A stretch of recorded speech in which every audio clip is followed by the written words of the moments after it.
So we are here at Hotel Chocolat, St. Lucia. We'll be making our own chocolate and having dinner as well. So yeah, let's see how that turns out. Got Christine there as always, taking pictures and everything. She loves a good photo. Got Mr. Pierre.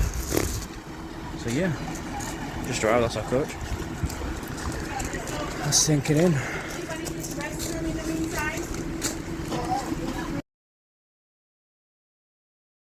Start off by welcoming you guys to the wonderful island of St. Lucia. Now this is the Helen of the West. Are any of you named Helen? Middle name. Middle name. Well, like many things in St. Lucia, they're named after our beautiful women. And I hope you guys have been enjoying your stay so far, but today we're here to learn about the chocolates. Now, right now, we're at Project Chocolat, and Project Chocolat sits on Ramon Estate. Now, this estate was first established in the year 1745 by the French. Now guys, I can tell you, back then when I was older, I used to cultivate cocoa, I used to be rich. Now that I'm young, I'm broke. But we move on from that. Now this estate, it was owned by the French back then, but up to this day, it's owned by the Hotel Chocolat's current owners, Angus and Peter. Now they are not hoteliers, but cocoa growers and chocolatiers. Now in 2006, they came to St. Lucia to revitalize our cooking industry, bring back the and my aim today is to unite you guys with all the love and passion you have for chocolate. And of course, we're not forgetting this beautiful land of delicious. Right? Good? So, you guys are all British, right? So you guys have been to the Hotel Chocolat stores? Yes. So, some people Some people tell me every corner you go to in the UK, you find a Hotel Chocolat. We do, yes. So one thing I'll tell you guys, despite it carrying the name hotel, it's not a franchise of hotels. It's not a franchise of chocolate shop. As you said, 150 shops in the franchise, only one hotel. All right there in St. Lucia. Now many say it's a walking distance away from here, but guys, I wouldn't be confident walking from. It's a very long walk from. Now, the song can mainly be found in the UK, the US, and the UK. It's still. Are there any questions about chocolate before I proceed?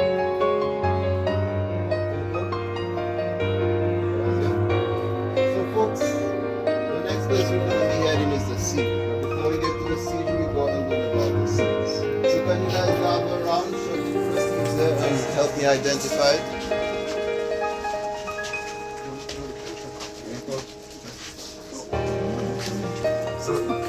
So guys, I'm horrible at hints, so if you're looking for a hint, all I'm gonna say is one is roasted, one is unroasted. Roasted and roasted. That's right.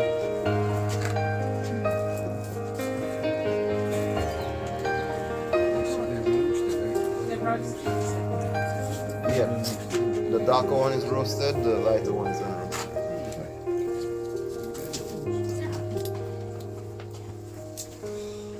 Now the reason you guys won't take a scent of the coffee is because it hasn't been roasted. You get the scent and the flavor after you roast your coffee beans. So this right there is the Arabica coffee. Now out in the wild you find two types of coffee. There's the Arabica and Robusta. The Arabica coffee makes the better of the two. It has more caffeine. Now your coffee will start off as a berry form. It starts off green. These ones have shriveled but they turn red when mature. And inside of each coffee berry you find twin beans stuck together just like this. Twin beans. Now coffee has lots of manual labor behind it. And guys, if you're not patient, coffee isn't the business for you. Every part of coffee you need to be patient, which is the next process of coffee. You need to wash your coffee beans, and after washing them you sun dry for 7 days. Now that's 7 long days of waiting. Now after you sun dry your coffee beans, you shell it. And from shelling, you get what's used to make the coffee. So this is the shell, these are the coffee beans. My favorite of the two, of course, is cocoa, it's chocolate. Now these right there, inside of a cocoa pod, you'll find 30 to 50 of these guys. The much smaller ones, about this size, you get about 20 to 30. And I'll be passing something around to you guys. If you know the name, you let me know. I'll just pass it on. It's the nibs. It's right. So these right here are the nibs. It's what's used to make chocolate.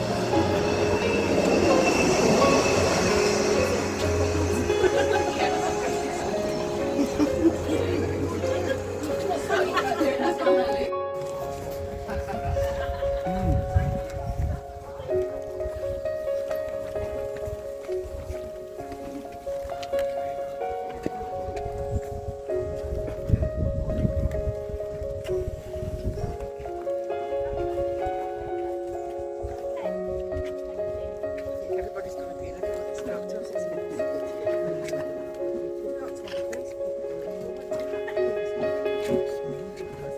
So folks, as you enter, you see some of our secret team, Ms. Veronica and Jarrell. Now what they're currently doing, they're processing the coffee. Now as I said, coffee requires patience, no coffee. It's like, but it's not the same as no milk, no chocolate. So what she's doing, she's separating all the good cocoa beans and coffee beans from the bad ones. Jarrell on the other hand, he's cracking open the coffee berries to get all the beans out to start to wash. But guys, we're here for the cocoa. Now, as you guys can notice, there's lots of cocoa plants around us. So one thing I want you guys to see are all the rings around the plants. Now, every single plant in there has a unique name. These are names of people enrolled in our sponsored Tree Leave a Legacy program. Now, unlike you guys, these people have never been on island. Never. But they did get this plant in their name for a fee of $25. Now, guys, this is an heir to the family. Whatever goes to the family goes to these plants right here. So I'm hoping to see some chains, some rings, some jewelry all over these plants in the coming weeks. Now, after a period of time, these people call to check up on their plant because this is part of the family. You don't want to forget your family, right? Family is everything. But to those of the people who don't call, then I have something for them. I seek child support for the neglected plants in it. You don't call and ask about your plants, you're getting a lawyer's letter right from me. Now guys, part-time I also do lawyer work, which is why I can't afford to get a lawyer's letter to you. So if you need me, you could book me. My name is Sal Goodman. To those of you who know the joke, you know the joke. So everything starts off from the seed, like I said. Now after we get the seeds from the cocoa pod, we germinate them for 7 days. After 7 days of germination, we place them in the black potting bags around us for another 7-day period. After 14 days, the embryo bursts open. 21, the cotyledons separate to sprout new leaves. Let's take a little walk forward. Those of you to the back, if you could see the table, you could see the growth process. Right over there.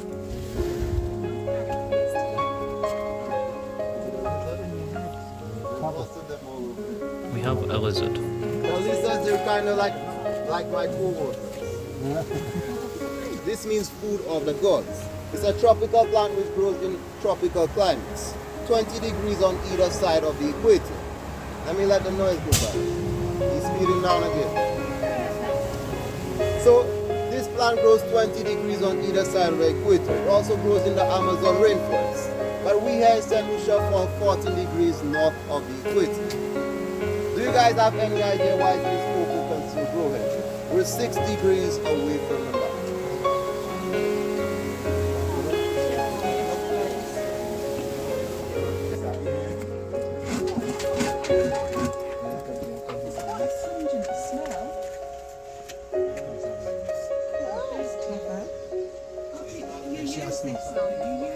So folks, this is one of the reasons we like to say St. Lucia's weather is bipolar. As soon as we moved, the rain went away.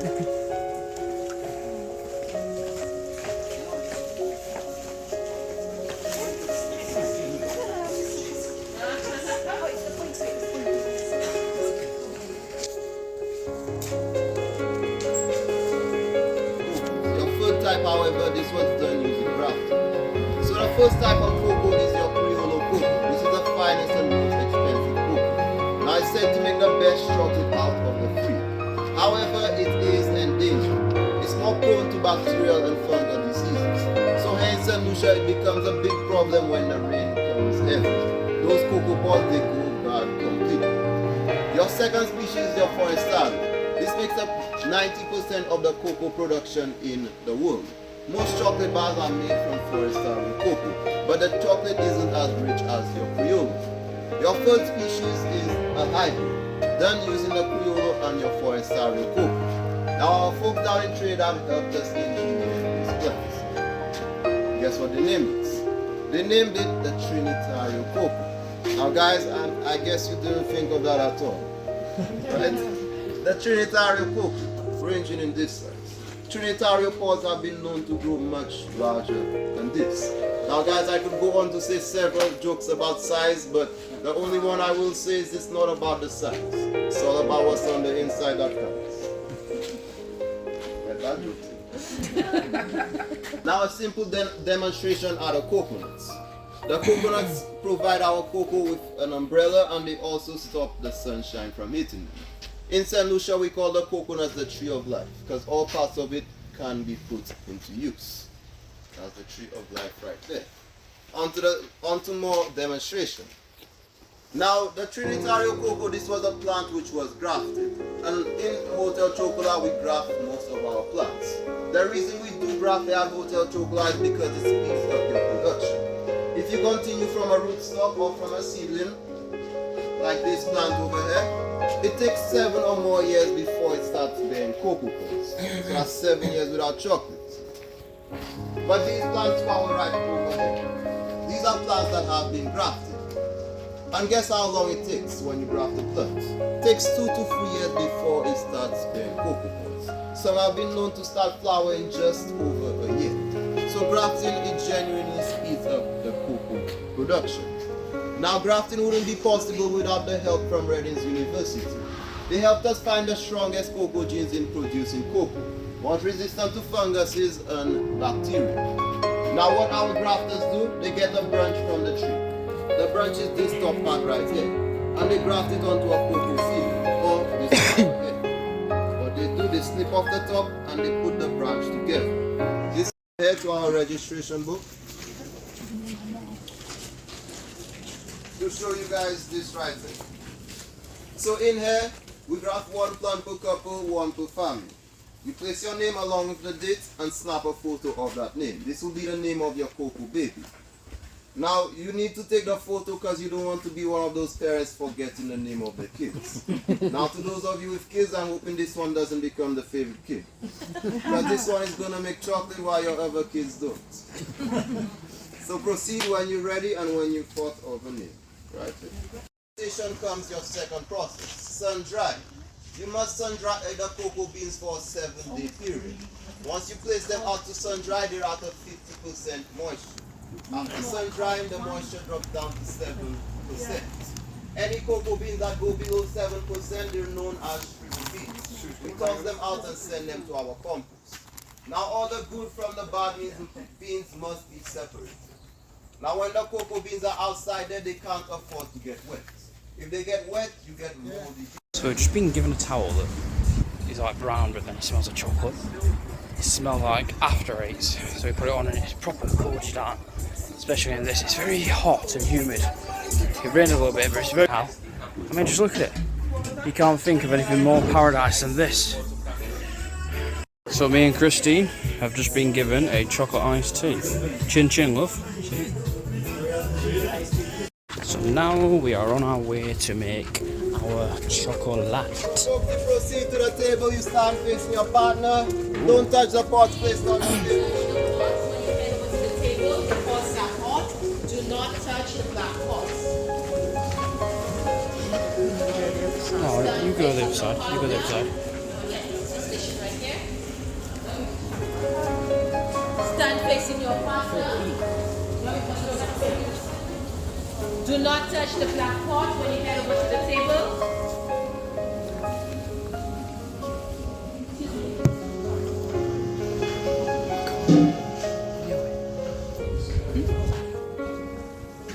So, Project Chocolat, chocolate making experience.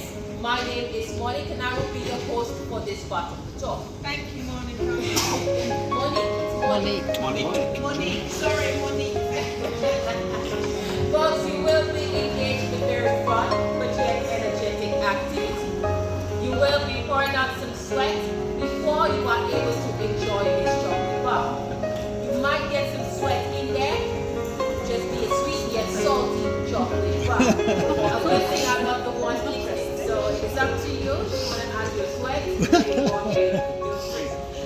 folks, you have in front of you the water. It is for you to drink. At no point in time that you should add this water to your chocolate. Please do not add the water to your chocolate. The water, it is for you to drink. Got it. Some of you have your alcohol, you can drink that as well. Do not add your alcohol beverage to your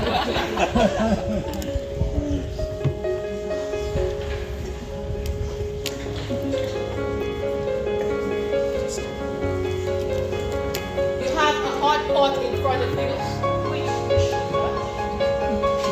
A cold pestle to punch your cocoa leaves and a mold to fashion your chocolate bar. Yes. You have ingredients in front of you. 50 grams of roasted cocoa leaves. Those leaves have already been fermented, roasted, shelled, and ready to be used in today's activity. 50 grams of roasted cocoa leaves. Go ahead, open that up. Open your leaves. Open those leaves. Take a tiny bite. Take a bite.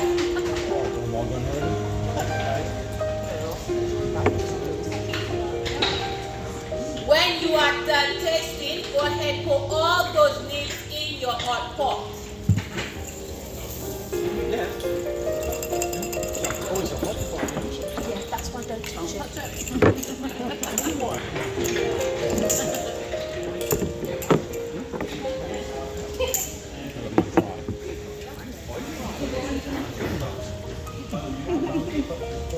Next up, you have cocoa butter.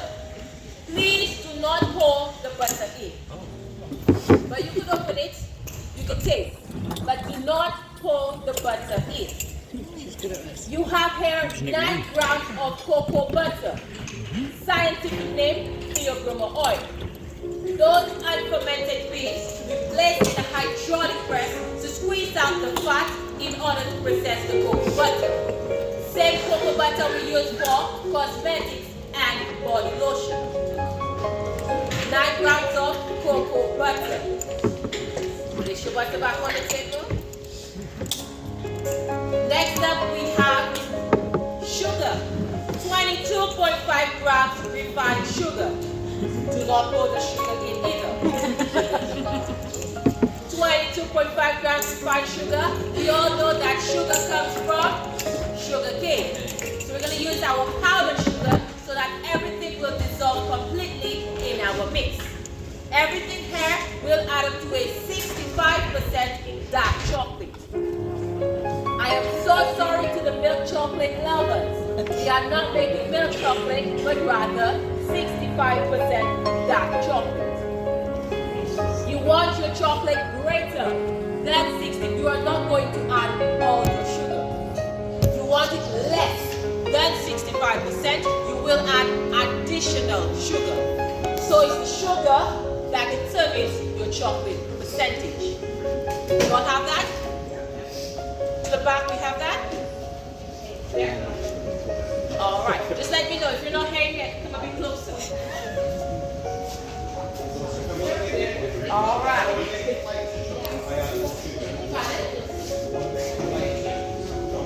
Add more sugar. So less of the cocoa percentage, add more sugar. Want to get this one out when we start doing it? More cocoa, less sugar. Less cocoa. I know All right, folks.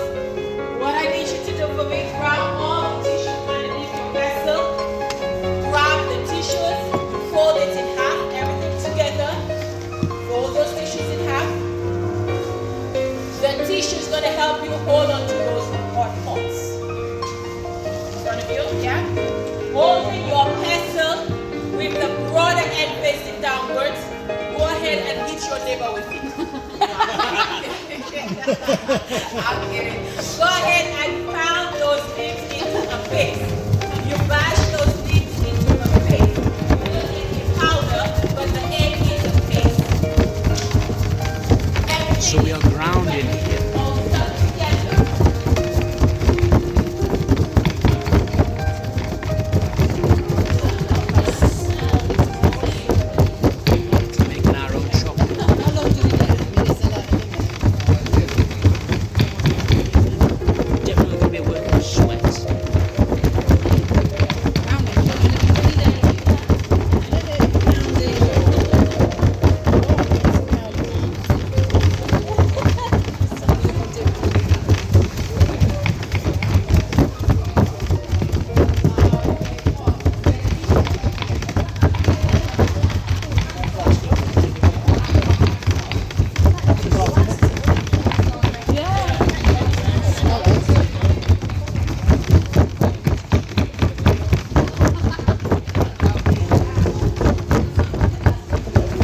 It's hot here as it is, but I'm getting into a sweat.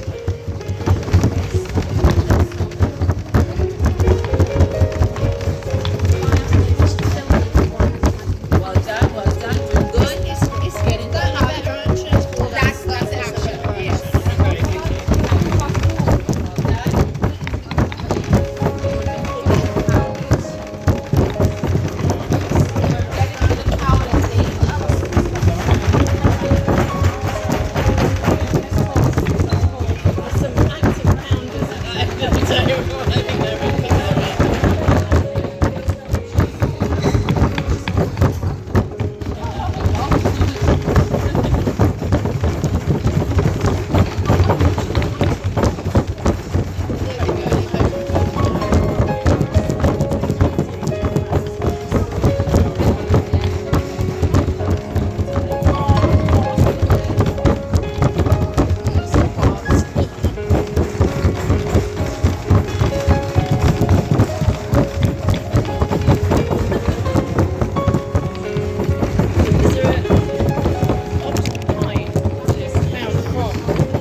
Getting a little bit of assistance from Christine, bless her. She's trying to help me. Aren't you, Chris? So that's the consistency that it should be. Now we're going to add the butter.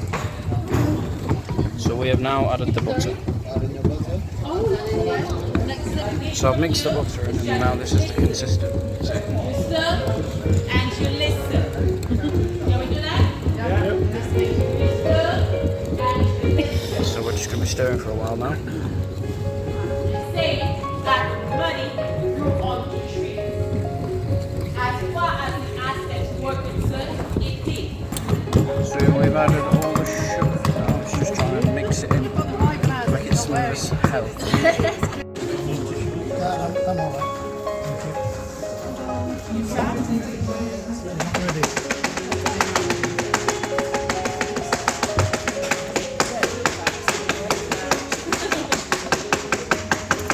You tap to remove the air bubbles. This prevents the chocolate from breaking after it has set. Tap to remove the air bubbles.